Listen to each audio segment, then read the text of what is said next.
Hello, ഈ കത്തിക്കൊണ്ടിരിക്കുന്നുണ്ടാ തോന്നുന്നു നിങ്ങളുടെ ബർത്ത്ഡേ ആണെന്ന്. ബർത്ത്ഡേ ഗേളിന് കത്തി കൊണ്ട് കൊടുക്കും.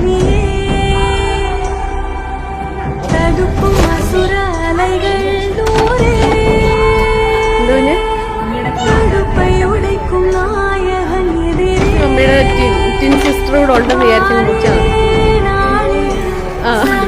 അത് മമ്മി പോലെ ആയിരുന്നു. ആർക്കറിയാം, ആണായിരുന്നു പെണ്ണായിരുന്നു മമ്മി?